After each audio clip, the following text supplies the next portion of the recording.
Hey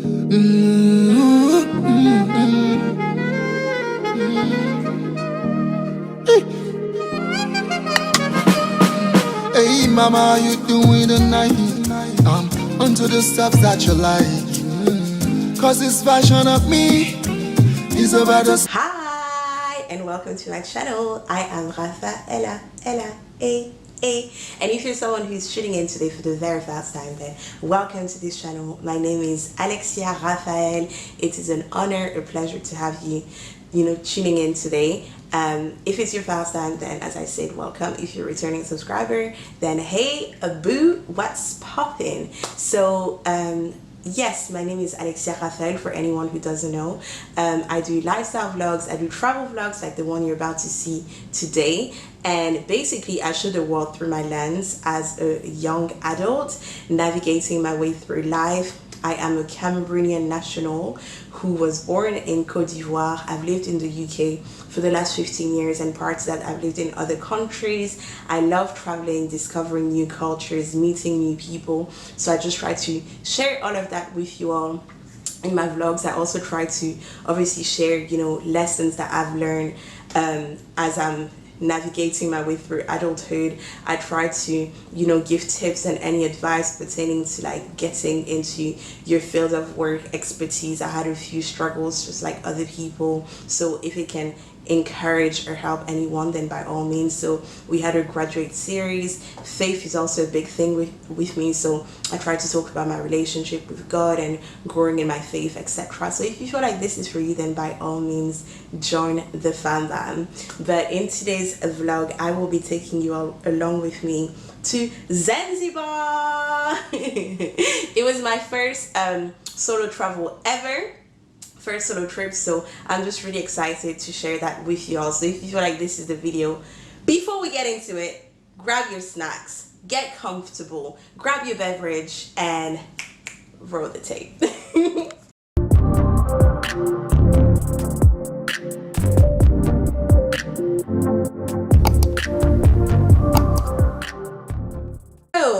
Zanzibar was the most beautiful location, and it was my first solo travel, so I really can't put it into words how much of a movie and a dream everything was. However, although it was a movie, I didn't exactly want to do like a 1 hour long video, etc. Although if that's the kind of stuff that you like, then by all means please let me know in the comments, because feedback is always good.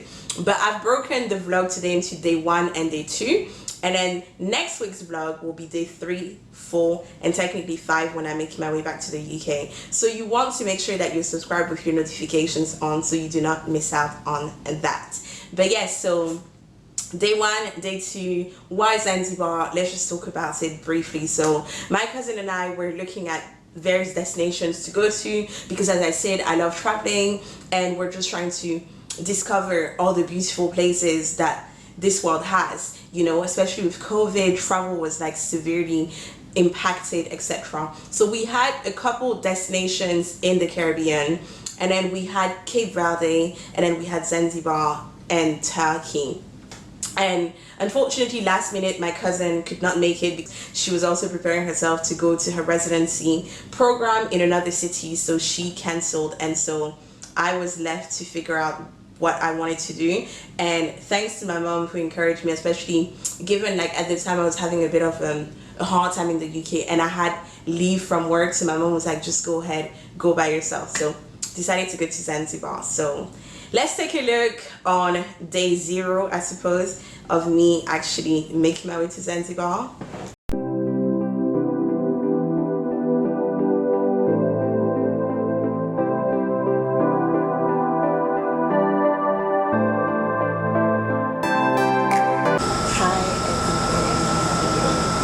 Missed me. We are back today with yet another vlog. We're traveling. I wanted to build the suspense of like guess where I'm going, but like the title of the vlog, you'll definitely know where I'm going. But I guess we can do another thing. Guess where my next destination will be after this trip. Where do you think I should go? Where do you think I should travel to before the end of the year?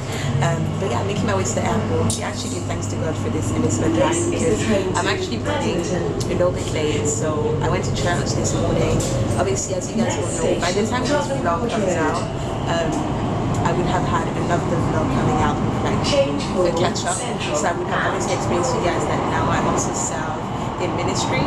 So it's ideally not great to miss church because we're still, you know, in the beginning. We need to build that discipline, etc. Also, I'm really excited because today in church, one of the guys that I evangelized to actually came to church and he really loved the service. He's gonna be a part of our cell group, etc. So to God be the glory. I feel like I literally was thinking to myself the other day. I was like, I feel like I'm serving in ministry. Sorry, ignore me. My face looks really shiny because I put like sunscreen. Also, oh, I thought that was my muscle. I put sunscreen and it's making me look really shiny. I hope you can hear me as well. But yeah, so he came to church. He's gonna be like a part of everything, and it just like makes me so happy because obviously we have a purpose on this earth, and I felt like, am I doing enough?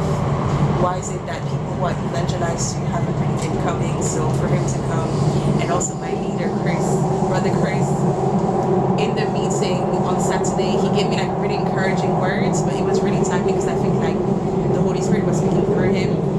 But yeah, anyway, so I went to church and then we were kind of delayed after church because people were doing other stuff and my bride was busy.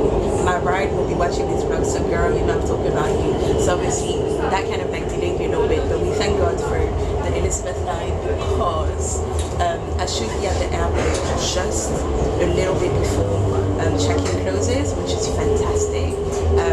I don't know how everything is with like COVID, but I'm just speaking good things onto, you know, my journey, etc. This is my first solo trip, so I'm pretty excited to take you guys along with me, but I'm not going to ramble on any longer. I'll speak to you guys later. Sorry guys, I'm just going to vlog. Probably I'm vlogging in public, but can we just acknowledge how many people are actually flying without a mask? Like, we're still very much so in a pandemic, so it's quite shocking to me. But I'm not sure if like different airlines are making it like compulsory, but the majority of people here are not wearing masks and they haven't been asked to wear masks. And I guess the whole world has gone back to being normal. But it just sounds so crazy that like 2 years ago the pandemic started and then they made it into such a big deal, and now it's like, oh, let's just go back to normal. Hold on, checking in. I meant to go to gate 18. Okay, that's fine. Someone told me that they started boarding, but I don't think they actually have started boarding. But yeah, I'm pretty excited. So follow me through.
So now we have landed in Zanzibar. So my journey was London to Nairobi, Nairobi to Kilimanjaro, Kilimanjaro to Zanzibar. And so when I arrived, you had to have done an online health declaration form that has all your details, etc. If you haven't done that prior to landing, they do have Wi-Fi and you have to do it there, and then you have to install it and do it so that they can let you through.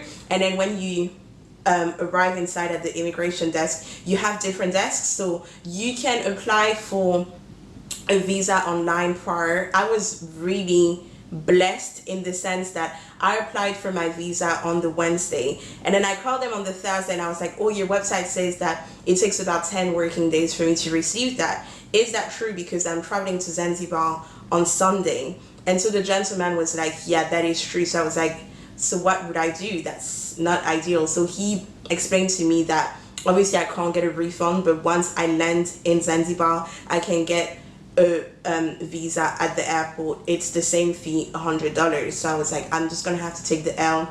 But my God is mighty. So I got my visa on the Friday afternoon, I believe, so I was fine. But if you don't get your visa before, it's fine. You're allowed to board your flight, and once you land, you'll get your visa. You just have to go to that desk. Anyway, so got my visa. They just stamped it. They let me through. It was very fast. I mean, the airport itself wasn't very busy.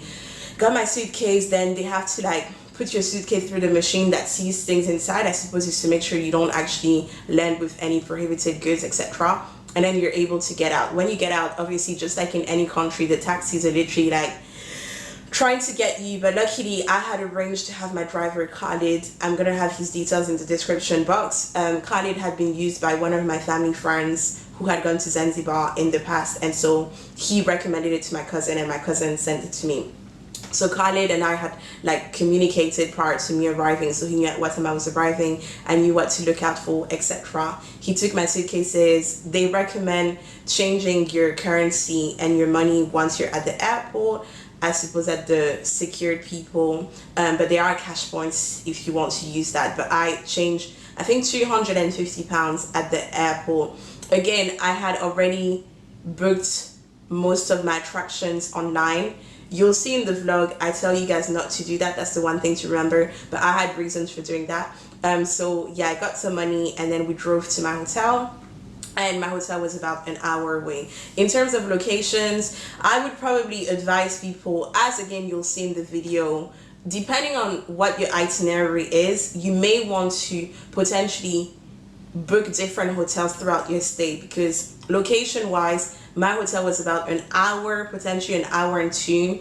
Obviously with Zanzibar, there's so many different like islands and attractions, etc. So if you want to not have to drive and spend all that money in transport, then it's better to just move your hotel. But yes, so I stayed at the Twi Zanzibar Twi Blue Zanzibar. Yeah, so that's where I stayed. It was all inclusive. Again, would I recommend all inclusive? Not necessarily if you're out throughout most of the day, because then you're missing breakfast and lunch, and that's your money. But it was an excellent hotel, so perhaps maybe get half board or just pay. But I had like access to everything, so I can't really complain.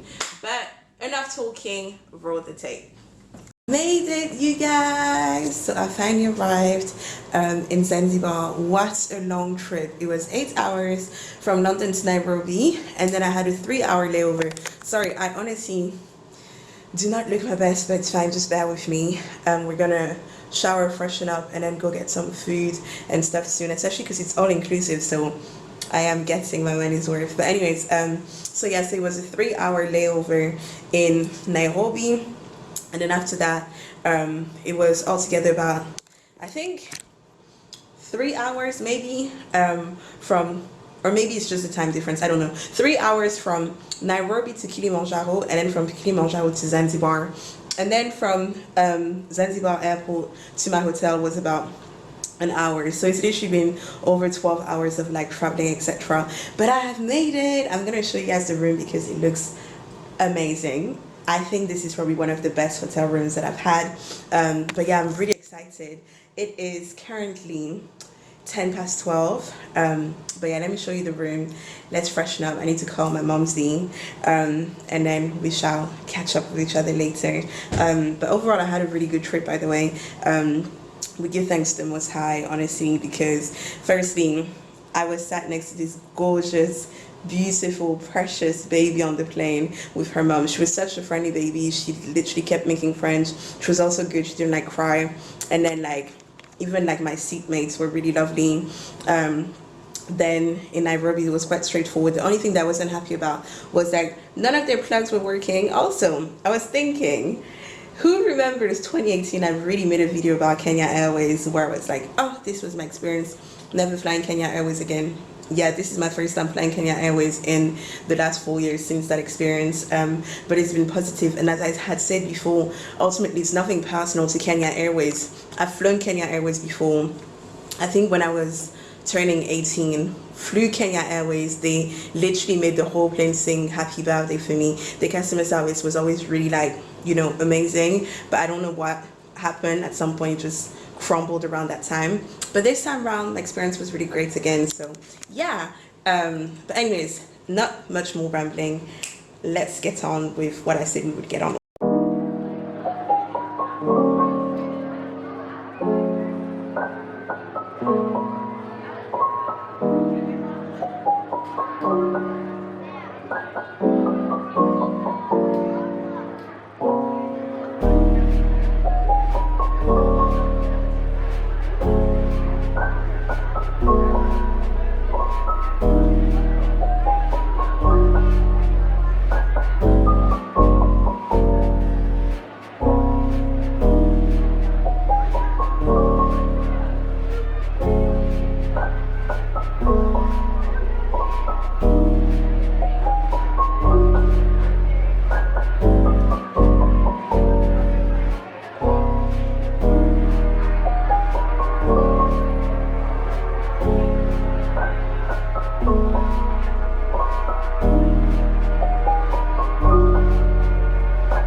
Everybody, so it is still day one.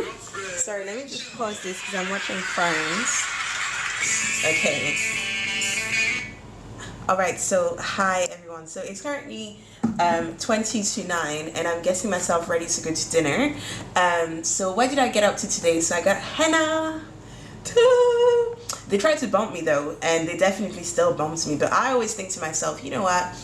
If you are trying to bump me, that's your business. That is for you to take it up with God. And also, maybe you never know, like that extra bit of money that you're giving to someone can help their family or etc. So it's not the end of the world. I mean, sometimes when they overly bump the prices, then you're being dishonest and you're ridiculous. But you know what, a few extra dollars I can deal with. So yeah, so I just went to walk on the beach. I went to do henna. I went to look at like some of like the little shops that have like art and stuff. And then after that I had a drink by the pool, and then I came back and I just slept. They called me at like 7 p.m. just to check that I had checked in okay and that everything was fine, which is fine, but obviously I was sleeping, so it's like, don't wake me up just for questions. But again, very good customer service so far. Everyone has been really lovely, touch wood. But yes, so they have this app called the Blue app, and so that has like a program of everything that goes on like throughout the day in the hotel. It also gives you the opportunity to like book like restaurants and stuff. So tonight I'm going to the I think it's Grin and Grill restaurant, so I had to book, so I moved my booking to 9 p.m. and then I saw that there's a saxophone player playing by the pool, so I'm going to check that out after. Hopefully I won't miss it, or maybe if I go now, then I'll probably, you know, be able to do that. And then I'm trying to start editing one of my old vlogs for you guys, so hopefully by the time I leave here, I can get a vlog out next week so that we can get the ball rolling again. But yeah, so far everything's been okay. Obviously tomorrow all the activities get cracking, so yeah, that's that. I'll speak to y'all later. Bye. Okay, hey guys, can you hear that saxophone playing in the background? So as I said, they have like a saxophone player playing today, I think until 10 by the pool. And then I'm at one of the other restaurants, which is like a green and grill place. So I got grilled calamari and chicken skewers. And the man who was making the calamari, uncle, was telling me that I need to get married. That I have from 24 until 30. So since I'm 26 now, time is ticking.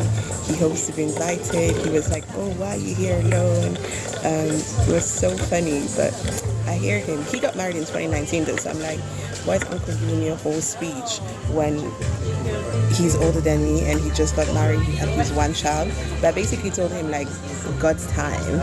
We don't rush anything. So yeah, but let me show you what I'm eating. It's not that much. Like that many options, but it's okay.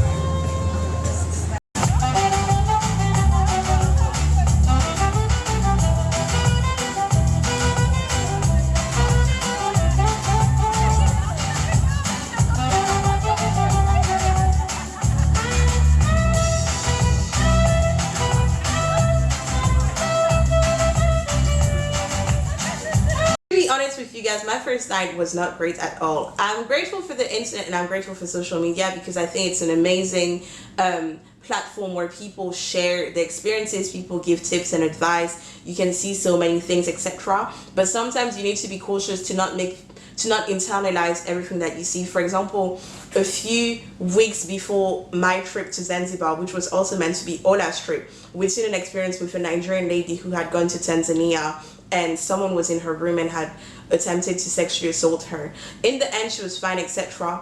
But that played a lot on our mind, and actually that was one of the reasons why Ola's my cousin who was meant to go, was a bit reserved about going to Zanzibar.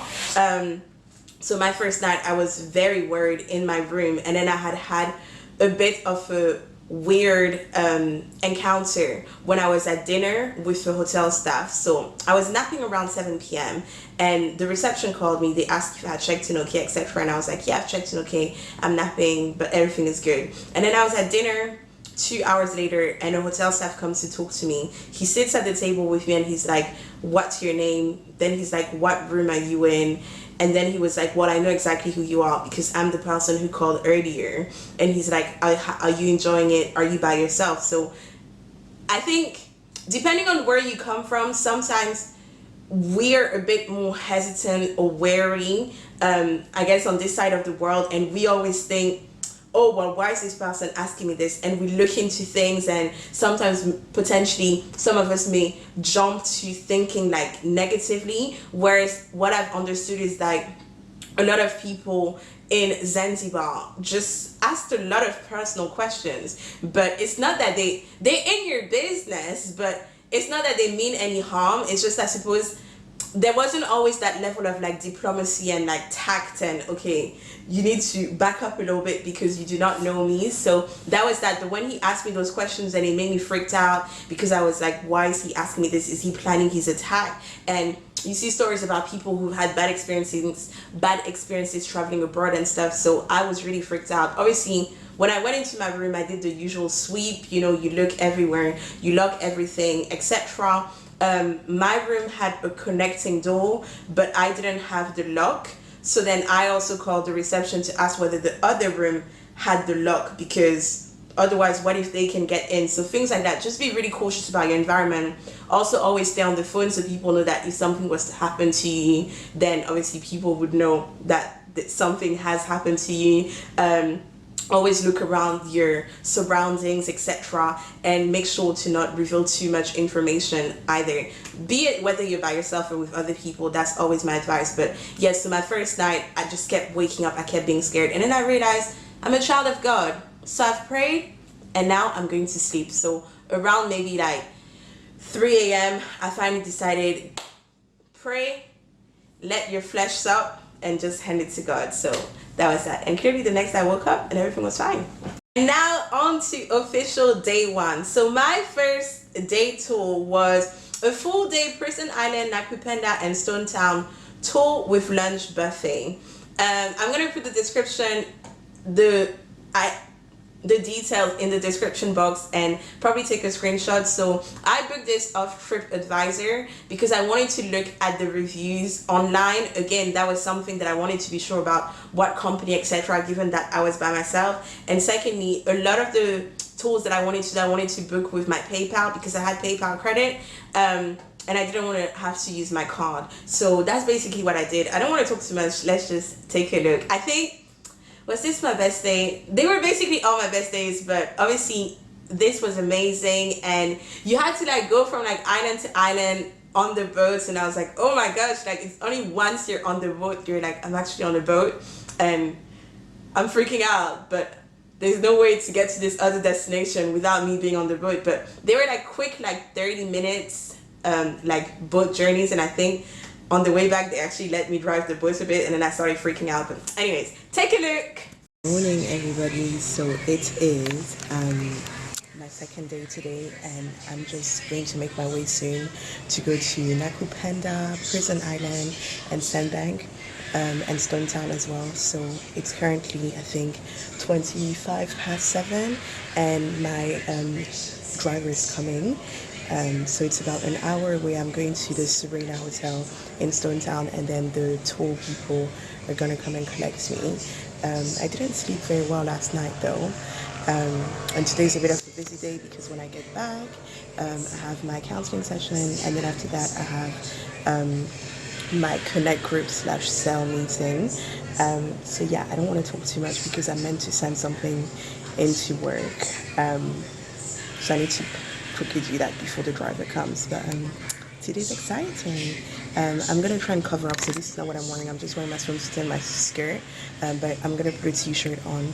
Obviously Zanzibar is still like quite conservative in some areas, and I've seen like everywhere people wearing headscarves, etc. So I'm trying to be respectful.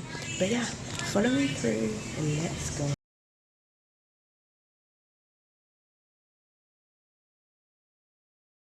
Hi everyone, so we have made it to Prison Island. What's your name? My name is Zakia. Zakia, I'm with Zakia. Yeah.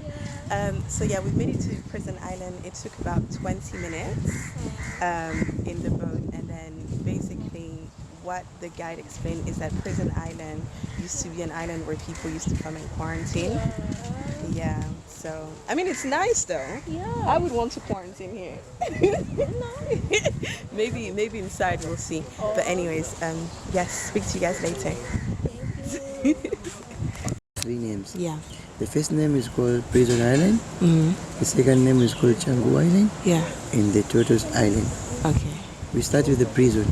Yes. This prison has been colonized by 3 countries: German, British, and Arab. Okay. But the owner who built this prison or this island was the British in 1052.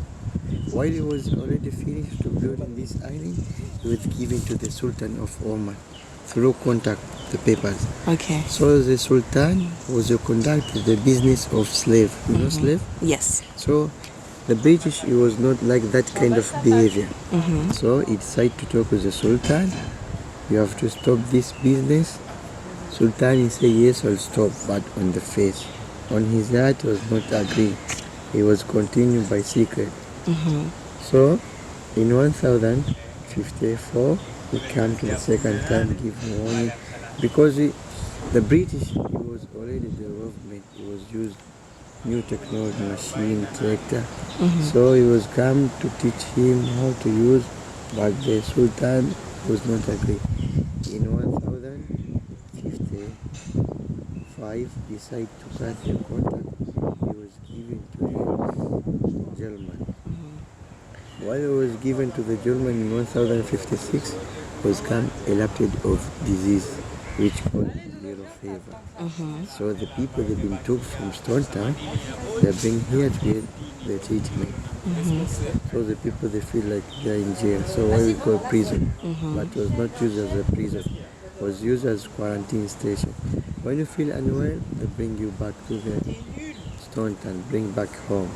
That is the history of the prison. If you have any question, you can ask. No, it's okay. Thank you. The second meaning we call changu. Changu means mine. Changu is the kind of fish. Okay. Changu means something which belongs to you. Yeah. In English, in Swahili we call it changu. Okay. There is a lot of meaning. The Yeah. name changu. Before we have changu was around this island, but because of the fishermen, every day we fish them, so they decide to land far away. And still now we have changu, but not near. Okay. We have far away. Important of changu. When you eat changu, Yeah. your bone comes strong, your mind becomes clever, intelligent, you increase the number of, I think you understand. 1 kilogram of changu is 85,000. 85. 80,000. No, $85. Oh. 85, yeah. Okay. 85,000 shilling. In shilling is almost like 200,000. Really? Yeah. Wow. It's so expensive, but it's so Very good. expensive. Yeah. Sometimes I eat by 3 months, then Yeah. I eat Okay. because that makes my body good. Exactly. Okay. And the last we call Turtles Island. Yeah. Before we don't have any turtles. Yeah. While our Sultan was went to visit the Seychelles, he was given the present. 2 turtles, which means male and female. According to their numbers increased until now we have 196 turtles. So we changed the name, we call Turtles Island. Okay. And how you can know difference between male and female? Yeah. The male is big like this table, Okay. while the female is so small. Okay. And how you can know the age of the turtle? All the turtles have been eaten on their shells. Okay. The age of the turtle. Oh, okay. And also the male has long tie, so increase the number of baby, Yeah. while the girl is so cycle. Okay. Therefore, we have 2 types of baby. Yeah. Mature turtles Yeah. and baby turtles. Yeah. The baby turtles have been locked on the cave because for their safe. When they allow them to come out, Yeah. the biggest turtle can squat them, they can die. Oh. They Okay. put that because of their safe. Okay. When they be mature, they're allowed to walk To come around. back. Yeah. That is the history of Prison Island, Changu Island.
everybody. How are we all doing? So excuse me, I'm trying to multitask whilst talking to you guys. Also ignore my hair. Honestly speaking, my hair gel is not holding up in here at all. It's just not working out.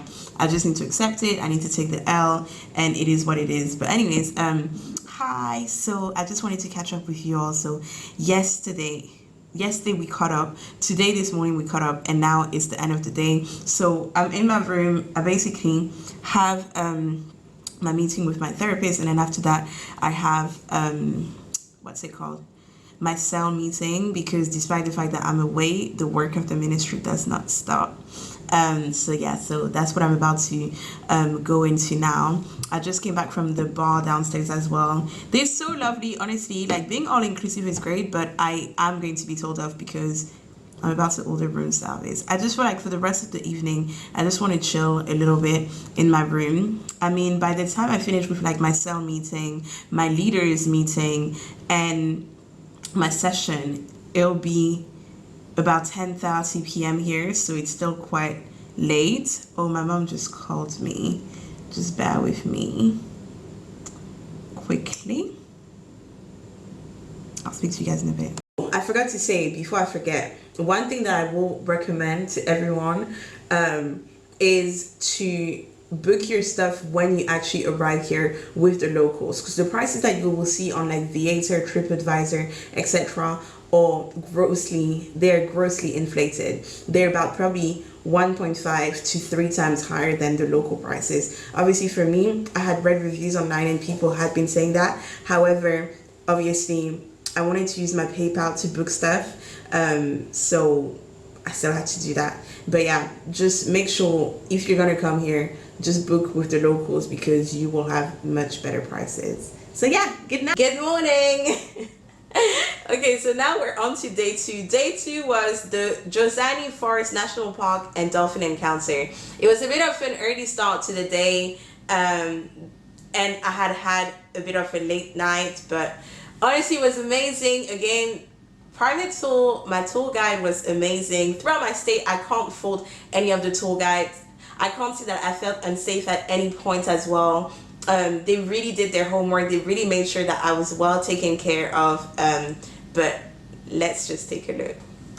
Good morning, everybody. So it is Wednesday the 8th, and it is day 3 of my trip. And today I'm making my way to I think we're going to the Dolphin encounter and snorkeling, and then after that we're gonna go to the butterfly park. It's called the Butterfly Park, right? Butterfly Center. Butterfly Center. And then after that we're gonna go for lunch. Where's lunch? Lunch we go to the Maridadi restaurant, not far from the forest. Okay, so that's what we're doing. And then we're also seeing the Jozani forest. So follow me through. The home for red colobus monkey. Pardon? The home for red colobus monkey, where you cannot see the monkey everywhere in the world, only in Zanzibar. Really? Yeah, that's special monkey. Are they nice? Very nice. Because you know sometimes monkeys, like, they steal your stuff and run away. No, that monkey. That's a blue monkey. Yeah. We have blue monkey and red colobus monkey. Okay. The red colobus monkey only in Zanzibar. Wow. Yeah, only in Zanzibar. And you guys are protecting them well, right? Yeah, we are gifted with that. Okay. And a lot of measure from the government. Like before, the villagers were not friendly with the monkey because, yeah, you know, this monkey are different from other monkeys. Okay. They don't eat ripened fruit.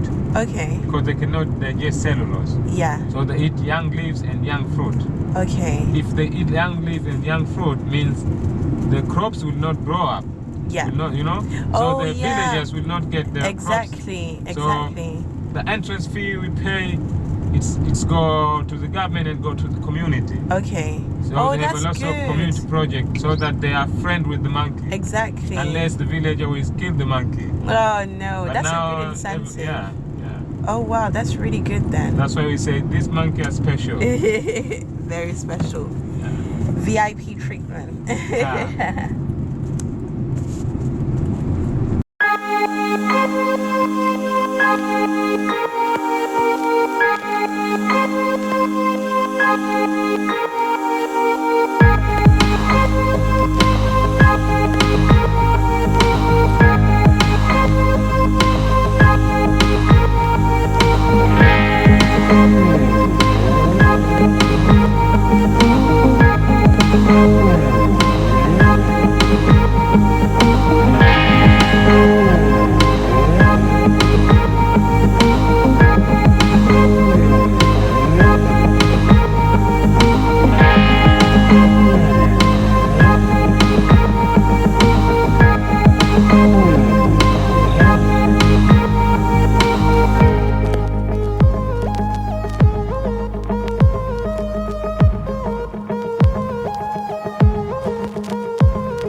recommend Tweet Blue Zanzibar Hotel. They have like an app that shows you all the different restaurants. It shows you the menu as well. Obviously, as I said, it was all inclusive, so I didn't really have to pay. Apart from one restaurant where you had to pay.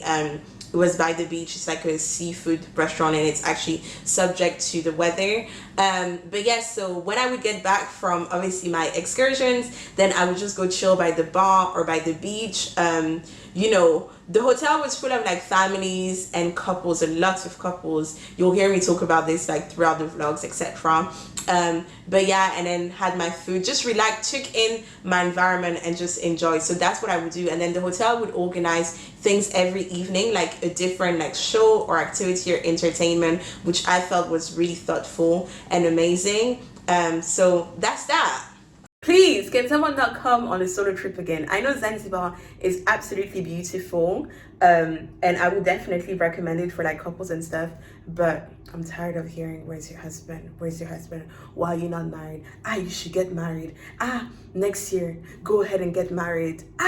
Someone cannot even come and travel again in peace. And please let me know if you can relate to this, not even just when you're on holidays, but generally speaking. Have you reached the stage where people are just constantly asking you when you're gonna get married? I'm lucky my mom doesn't really do that. Obviously, she would love for me to get married, but when the time is right, can someone not rest?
This actually brings us to the end of this part 1 of my Zanzibar solo travel vlog. I'm excited to show you guys day 3, 4, and 5. I couldn't tell you what day was my favorite. Maybe you guys can take a look and then let me know which one was your favorite or which one you'd be most interested in. But yeah, I'm looking forward to seeing you all in next week's vlog. Please support your girl by giving this video a thumbs up. Please make sure to share with anyone who you know who's going to Zanzibar. 10 out of 10, even 20 out of 10 I recommend, whether you're going with your bae, whether you're going with your family. Like my mom was like, yeah, my stepdad and my brother are gonna go. Again, details in the description box for the like tour details, etc., because I would generally recommend them. I've used them now, so you can take my word for it. But yes, anyways, I will see you all in the next one. And if you're not subscribed, subscribe so you don't miss out on next week's vlog. Bye.